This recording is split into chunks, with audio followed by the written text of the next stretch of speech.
दोस्तों आपके घर में भी कहीं ना कहीं पर कोई एलईडी लाइट या फिर कोई प्रोफाइल लाइट लगी होगी। तो आपने उसके साथ एक इस तरह की डिवाइस को जरूर देखा होगा। इस डिवाइस को हम कहते हैं एसएमपीएस। और ऐसी ही एक और डिवाइस होती है जिसको बोला जाता है आरपीएस। ये दोनों पावर सप्लाई की डिवाइस होती है जो एसी को डीसी में कन्वर्ट करती है। और इस तरह की इलेक्ट्रॉनिक्स और लाइटिंग के साथ इनको यूज किया जाता है। किसी ना किसी इलेक्ट्रिकल इक्विपमेंट के अंदर इस डिवाइस को यूज किया ही जाता है। आज हम डिटेल में समझेंगे कि एसएमपीएस क्या होता है, एक आरपीएस क्या होता है, इन दोनों के फुल फॉर्म्स क्या होते हैं, साथ ही ये कहां पर यूज किए जाते हैं। इस वीडियो में हम ये भी समझेंगे कि इन दोनों के बीच का क्या डिफरेंस होता है और साथ ही साथ हम ये भी क्लियर करेंगे कि एसी करंट और डीसी करंट का क्या रोल होता है। डीसी करंट के कितने टाइप्स होते हैं, जैसे इम्प्योर डीसी, पल्स डीसी और प्योर डीसी। और सबसे इंपॉर्टेंट बात ये कि एसएमपीएस के अंदर जो डीसी होता है वो एक्चुअली किस टाइप का होता है। इस वीडियो के बाद आपका ये कॉन्सेप्ट एकदम क्लियर हो जाने वाला है, तो वीडियो को शुरू से एंड तक जरूर देखें और अगर चैनल पर नए हैं तो सब्सक्राइब कर दें। चलिए वीडियो को शुरू करते हैं। सबसे पहले हम बेसिक से स्टार्ट करते हैं। इलेक्ट्रिसिटी में दो टाइप का करंट होता है, एक होता है हमारा एसी और दूसरा होता है डीसी। एसी का मतलब अल्टरनेटिंग करंट होता है, जिसमें करंट अपनी डायरेक्शन बार बार चेंज करता है। और डीसी का मतलब होता है डायरेक्ट करंट, जिसमें करंट एक ही डायरेक्शन में फ्लो करता रहता है।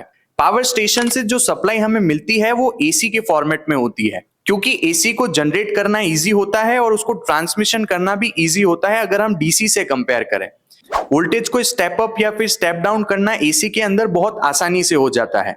लेकिन जब बात इलेक्ट्रॉनिक्स और ऐसी चीजों की आती है, जैसे कोई मोबाइल फोन हो गया या फिर लैपटॉप हो गया या फिर जो माइक्रो कंट्रोलर्स और ये सारी चीजें लगती है ना, उनके अंदर डीसी का यूज किया जाता है। मतलब सप्लाई एसी है लेकिन डिवाइस के अंदर यूज डीसी होता है। इसी एसी को डीसी में कन्वर्ट करने के लिए पावर सप्लाई काम आती है। और यहीं पर आरपीएस और एसएमपीएस का कॉन्सेप्ट आता है। अब हम सबसे पहले बात करेंगे एक आरपीएस के बारे में, उसके बाद हम एसएमपीएस के ऊपर आएंगे। आरपीएस का फुल फॉर्म होता है रेगुलेटेड पावर सप्लाई। आरपीएस एक ट्रेडिशनल या लीनियर टाइप का पावर सप्लाई है। इसमें एसी सप्लाई को सबसे पहले एक हैवी ट्रांसफार्मर के थ्रू स्टेप डाउन किया जाता है। उसके बाद रेक्टिफायर सर्किट लगता है जो एसी को डीसी में कन्वर्ट करता है। रेक्टिफायर के बाद जो डीसी मिलता है वो बिल्कुल स्मूथ नहीं होता, इसीलिए उसके बाद फिल्टर कैपेसिटर लगाए जाते हैं जो रिपल को कम करता है। अब लास्ट में रेगुलेटर लगता है जो आउटपुट वोल्टेज को स्टेबल बनाता है। रिपल क्या होता है इस वीडियो में हम आगे समझने वाले हैं। इस प्रोसेस के बाद हम एक काफी क्लीन और स्मूथ डीसी को प्राप्त करते हैं। आरपीएस का सर्किट सिंपल होता है, समझने में काफी इजी होता है, लेकिन इसकी एफिशिएंसी कम होती है। इसका साइज काफी बड़ा होता है और इसके अंदर ट्रांसफॉर्मर्स भी काफी हैवी लगते हैं। इस वजह से आरपीएस आज भी लैब्स और ट्रेनिंग इंस्टीट्यूट होते हैं वहीं पर यूज होता है, क्योंकि वहां पर लो नॉइस एप्लीकेशन चाहिए होती है।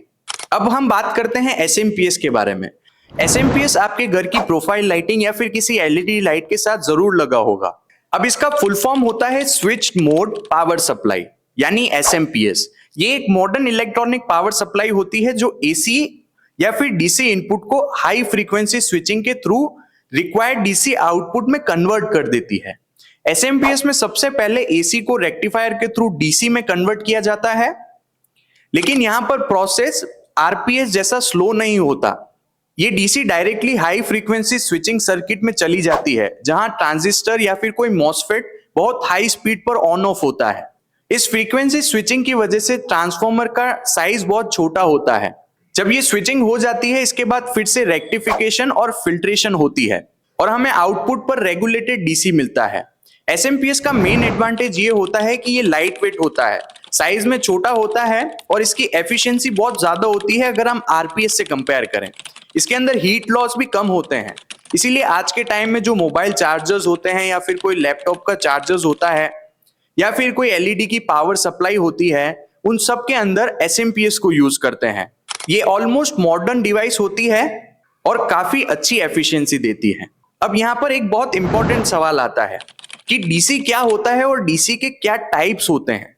जब हम एसी को सिर्फ रेक्टिफिकेशन से पास कर देते हैं और प्रॉपर फिल्टरिंग नहीं होती है, तो जो डीसी हमें मिलता है उसमें रिपल होता है। अब दोस्तों आप सोचेंगे कि रिपल क्या होता है।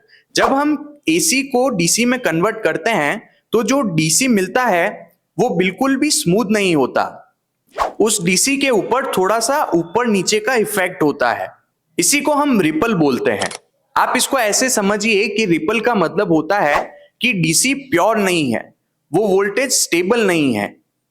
इसी रिपल को कम करने के लिए हम फिल्ट्रेशन का यूज करते हैं।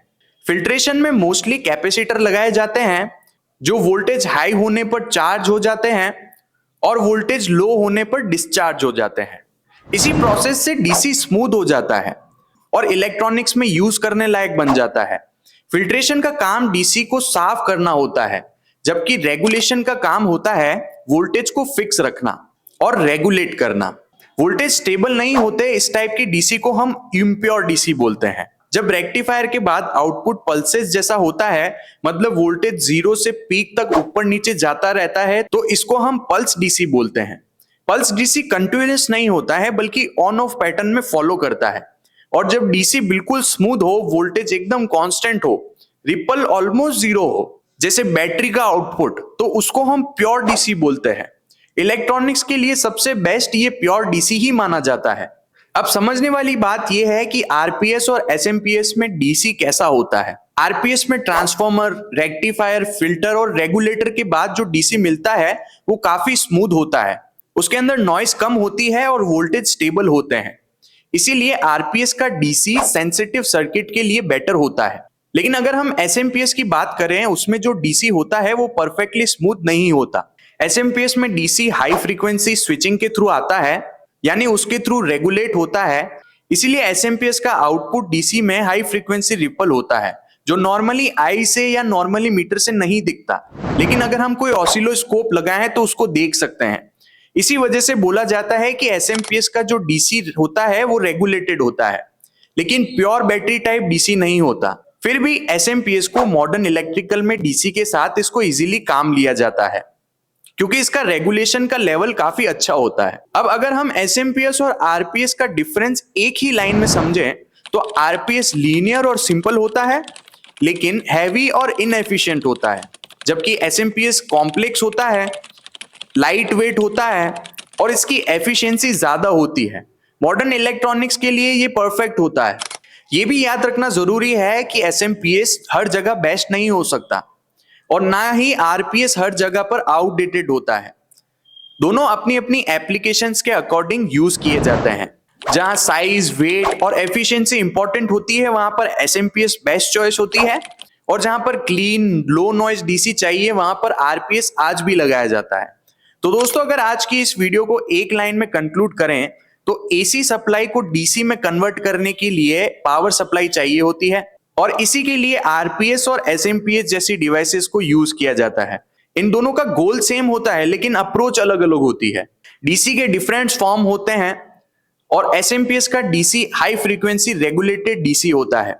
अगर आपने ये कॉन्सेप्ट समझ लिया तो आगे चल के पावर सप्लाई से रिलेटेड दूसरे जो भी टॉपिक्स होंगे आपको उनमें बिल्कुल आसानी हो जाएगी। होपफुली आज की इस वीडियो से आपको समझ में आया होगा एक एसएमपीएस और आरपीएस क्या चीजें होती हैं, कहां पर इनको यूज किया जाता है और कैसे ये काम करते हैं। अगर ये वीडियो आपको पसंद आई है तो वीडियो को लाइक जरूर करें और अपने दोस्तों के साथ शेयर करें। अगर आप चैनल पर नए हैं तो इलेक्ट्रोमर्स को सब्सक्राइब जरूर कर दें इलेक्ट्रिकल की ऐसी और वीडियोस को देखने के लिए। मैं मिलता हूं आपको नेक्स्ट ऐसी किसी इंफॉर्मेटिव वीडियो में। Thank you for watching.